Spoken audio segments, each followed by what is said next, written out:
3, 2, 1. Kyle here from All Media Reviews. I went to go see Inara George of the Bird and the Bee tonight at the Dakota. And I'm going to do some other stuff, a video blog about some other stuff to catch up on the recent activities. So, the Bird and the Bee, it's a favorite of Joyce. Well, she wasn't massive into them, but anyway, I am on her side of the record room, the music room, and I'm in the process of alphabetizing her records. But so I got there kind of later than I would like to. Anyway, the show was at 7:00, or I think Inara started maybe like 10 or quarter after 7. But she did like one set. I mean, she didn't really even do an encore, but she has a new album out that's not under the Bird and the Bee name. It's just under her name, I guess.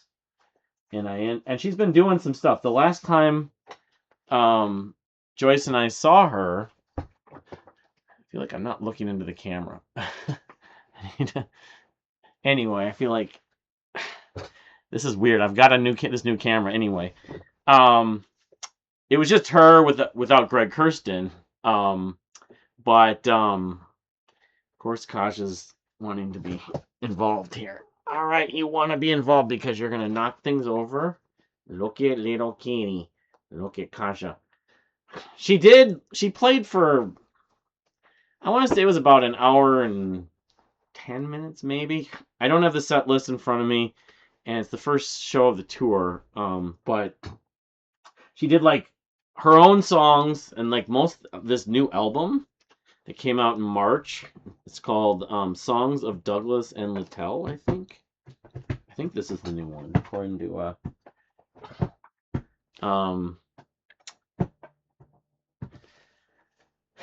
and it was a lot of jazz. Yeah, like she did Ice Cream in Bed.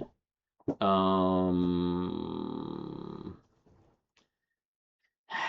couple others in here. I mean, I didn't know these songs. I didn't even know this record come on. I didn't even know she had she had a record or two before this. I bought this record that was with Van Dyke Parks. I don't know if she did anything. This thing right here. Anyway, it was jazzy. The first half. I could say the first half or the first maybe 2/3. I don't know if it was whatever. She did probably 5, 6 songs at least. And then she did some Bird and the Bee songs, and I have a clip to put up from oh geez, I'm ripping that. Mama would not be happy. And I got her to sign like that record I just showed. I didn't get her to sign the CD, but I didn't want to hold up too many people. I got a photo with her. But I told her everything about Joyce. So we saw her in 2019 at the Turf Club. That was the funny thing, is we were at that show. That was right after that Van Halen tribute, and Joyce didn't like Van Halen. But yeah, an invitation with Van Dyke Park, so I have to check this out. Bunch of my prog rock friends were at that show, and Joyce was thrown off by that. Like, why are your friends, your people here? And not necessarily. Anyway, I don't know. Maybe I'll post a set list if I see it up later. But it's the postcard that came with it. But Joyce had, I'm going to be showing these later because this isn't the official vinyl A to Z for Joyce, but the 3 proper the Bird and the Bee records vinyl, and she showed them 2 of these first 2, I think it was, on Record Store Day, the video from 2019. She talked about it. Talked about how this record, the second one, I think, yeah, Ray Guns and Not Just the Future, she can listen to beginning to end. She likes every song, and this is a double vinyl. Again and Again is the first track on here. That's their most liked. Inara did do that song tonight. She did do Jenny from Recreational Love. This one came out, I want to say it was like 2015. I think we saw her for the tour on this one. But Jenny. I mean, I'm guilty in that I don't know the Bird and the Bees music like super well. The deal with the Bird and the Bee was I heard about them. I can't remember, but there was one person on the message board, this guy named Chris, who was talking about liking them. He's like, oh, they're the only new band that I actually like that's doing music. And then my friend Annie from Brazil liked them, I remember. These are both prog heads that like the Bird and the Bee. So I'm not. Three of my local prog rock friends were at, my friend Creighton, Ian, and this Mark Z were at the Bird and the Bee show, or Inara George, because Greg Kirsten wasn't with her at that show in 2019 or at the Sierra Cultural Center in 2015. But um,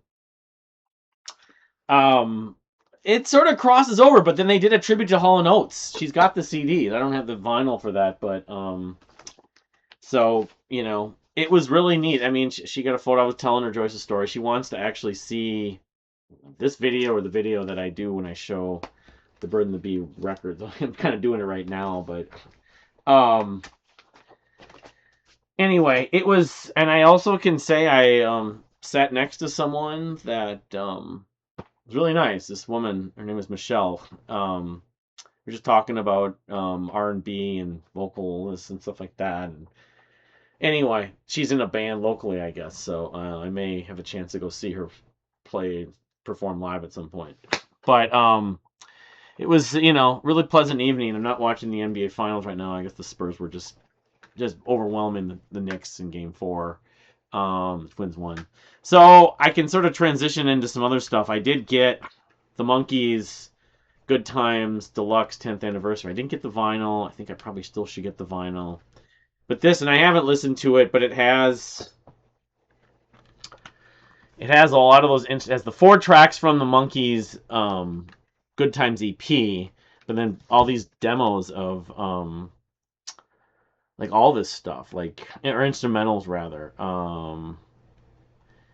I was told I was there. I'm told I had a good time. I know what I know. I mean, I haven't listened to these instrumentals, but. Of course, it was 10 years ago late last month, that this album came out. I went to the listening party I talked about in the Substack, and I can't remember, but I don't know. I haven't looked at this. I know Joyce would have wanted this. She would have wanted the vinyl too, which I should get the vinyl. She got a couple copies of that. So, yeah, I can tell you, though, that I'm trying to alphabetize her vinyl, and I'm like 60% done. Like, I'm getting there. And I organized as many of the Monkees records last night, and there's a lot. There's, I don't know the exact number. It's around 60 something. There's a couple records that are not, I haven't found yet if they're even there, which is a little surprising. But we'll see. Or there's one record specifically, and then one record that I'm surprised, a couple records I'm surprised she didn't have better copies of. But of course, there's the box set, but yeah, here's I don't know if the booklet has like extended pictures, or I don't know. I'll have to listen to this. I mean, again, listening to music. There's all this new stuff being announced, though. There's going to be a new Giant Sky record. There's going to be there is a new Claypool Lennon Delirium. There's going to be a new The Warning record. There's going to be a new album from that's coming out in August. The new Warning record. The Mars Volta might be putting out a new album this year, and it might be prog. That's what people on Instagram were speculating about. But I don't know. This Musical Anhedonia album, I just finding time and just motivation to listen to albums. So, but transitioning into a couple other things I did recently, and just to wrap this up. So last weekend, it was the first weekend of June. I can say on Friday I didn't go to Friday night services at Mount Zion for the first time in several weeks. I remember the last time. But and on the weekend of my birthday, which is not this Friday, but the Friday after that, I'm probably going to go try to see Galaxy Quest out in Columbia Heights. But I did go to the St. Paul Saints Geek Night, Star Wars night, and got this, plastic lightsaber. It's kind of fun. Fireworks. I posted some clips on Instagram and YouTube. Met a bunch of people. I was not sitting with the group I was thinking I was sitting with, but the people I did sit were cool. I liked them, but nice. The geek community, Twin Cities geek community. They had a guy like a William Seiko or something. He kind of sounded like William Hung. He was doing Yoda, the Weird Al parody of Lola from the Kinks. Um, so then on Saturday, the Hello Kitty truck was out in Ridgedale. Um, then Joyce and I had gone to the Hello Kitty truck a couple times. Joyce loved Hello Kitty, and I will admit that I've been buying. I bought a cookie jar a few weeks ago. I bought this a few months ago. This Hello Kitty lamp, which I haven't used yet. But I did get this bag, this tote bag, which I have a feeling that her mom's gonna probably. Let me just open it up. Her mom was. I bought a blue T-shirt, which I liked, and her mom wanted that too. Joyce's mother, when I went to go see her last Saturday. So what am I supposed to do? I would have bought two of everything. I know if Joyce was here, there's no way she'd be giving this to her mom. She'd be like, "This is mine. This is a nice bag. Look at these snaps and stuff." You know, her mom could be around for quite a while. Hopefully she will be, but I suppose it's a 10-year anniversary of the Hello Kitty Cafe. This could come back my way at that point, though then again, Victoria will end up with it. Damn, this is a nice bag. Um, anyway. I know Hello Kitty is Joyce, not me, but it's become, me to some degree. I got the Hello Kitty other plushie and the mug last fall from Starbucks, thanks to Joyce's cousin Victoria. So here's the plushie that I got. 10 years. The thing about that truck is the two times we went in 2023. I think it was 23. It was 22 or 23. I think it was 23. And it was in June, probably May. Maybe, yeah, I thought maybe it was the summertime. The first time was in 2017, but both those times, massive line. I showed up at 11:30, an hour and a half after they, opened up the Hello Kitty truck, cafe truck. No line whatsoever. There were people at the mall, but so I was happy about that. And I just, what would Joyce buy? I did buy this cookie. I shouldn't be eating a cookie this big, but it hasn't been a year, and it was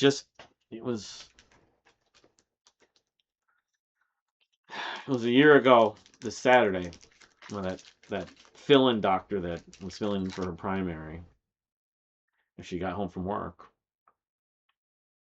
and got the call. So yeah, there's that. It's all happening. It's just remembering time, but anyway, I got this keychain. Joyce's cousin wasn't there on Saturday with me. Joyce's friend Sonia wasn't there either with her daughter. They had been there in 23, but her friend Sarah thankfully was. So so that keychain. So the other thing that was kind of cool that I did was inside the mall, the Ridgedale Mall in Minnetonka. They have a Lego store, and I'd never been in there. It's probably pretty new. They had like a Minnetonka, like the Minnesota sign that Joyce has on her Facebook and photos. Like all these different Minnesota stuff behind it, big wall thing at the Minnesota History Center. Before she even worked there, actually, the first time she got that photo. It wasn't at the State Fair. I think it's when we went to that exhibit in 2015, the 1965 exhibit. It was basically a depiction of that, but it was made out of Legos. But it said Minnetonka and then it said from Minnesota. But inside the store, they had Snoopy. They had like a Snoopy and on a Lego and Star Wars. They had Star Trek, like the Enterprise. They had Harry Potter and Lord of the Rings. Some other stuff. It made me kind of think you could Legoify anything, like Ghost World or Marillion or who knows. You're sitting on Joyce's 7-inch records, Kaja. Maybe that record's in there. And then I went to Barnes and Noble in Minnetonka, and it's like this new, like 1-year-old Barnes and Noble out there off of 394, and it was kind of different. Like they had like featured items, like manga on the wall. The whole cafe was just futuristic. Like I know that they've had a consultant come in last years and be redesigning a lot of the stores, but you wouldn't recognize the store as a Barnes and Noble when you go in. It's a bigger store in some ways. But it's kind of neat. I was looking at graphic novels and stuff like that, and I am reading that Brian K. Vaughan graphic novel, The Private Eye. It's pretty good. I've read the first chapter. I mean, I don't want to see if I can get through it. It's only 10 chapters. It's a graphic novel. Um, yeah, that's about it. I mean, obviously, I've been making progress on the A to Z for various reasons. I'm trying to escalate it. All these records, she has over 50 Hall & Oates vinyl. A lot of them are doubles, though. Many of them are doubles. She has a lot of, obviously, like Monkees, Michael Nesmith, um, Wham, and George Michael. Those are the biggest ones, and Madonna. Michael Jackson? I mean, this is spoiling everything when I go through A to Z, but it's really not that big of a collection. It's kind of weird. So, I don't know. I mean, part of it also is I'm going to do the 7 inches probably after I do the full lengths. Because I have a reasonable sized 7-inch. I did show them several years ago. I don't know if I did an update. I think I did an update a couple years ago when I was doing my vinyl A to Z. Because she used to hunt for these. I mean, that's kind of a story when we go to half price books, especially. She wouldn't hunt for them at the normal record stores, at Cheapo or at Barely Brothers, really. Not much. But for whatever reason, she would, for a while there, when we go to half price books, she'd be hunting for the 7-inch singles. And she has, a lot, But anyway, of course, the one 7-inch single that we're not going to be able to show is Down in the Ground with her Daydream Believer that's got all 4 signatures. So that's about it, I think. I probably should just get back to trying to alphabetizing this stuff. Tomorrow night I'm going to the History Center on this thing. Someone from, where's she from? Marlis something. Found objects, and there's Prince stuff in there. I forget where. Anyway, Andrea Swenson's going to be doing Q&A at the History Center. And then Monday, I'm going to I see this woman named Kinga like, I forget the Kinga. She's from Poland. I forget. Anyway, she's this bass virtuoso. It's recommended. I just saw her when I was looking at the information on Inara today. It's recommended to me. Mohini Day and Victor Wooten, among others. And she does this cover of Tears in Heaven by Eric Clapton, which is fantastic on the bass. She's just, she's masterful. I mean, I don't know. It wasn't super pricey for the Dakota, I don't know, granted, it's going to cost me still about twice as much after it's all said and done on Monday night. But, yeah, I'm going to go to that. And what was Kinga Ellick? Kinga. This is gonna bug me. Let me just. I don't know if she's gonna get. Gonna get Kinga Glick. Yeah. So I got other stuff coming up. Of course, the those Medley Kids. My birthday is coming up on the 20th. The Minion, like I mentioned in the last video blog, the Minion movie, and of course the Toy Story movie, and Family Crest, and a wedding in July. But yeah, that's about it. I guess we'll see. But it was a fun night after having a little snafu earlier late in the late afternoon today. I'm in much better spirits about things. But anyway, that's for now. Thank you for watching. We'll see you next time.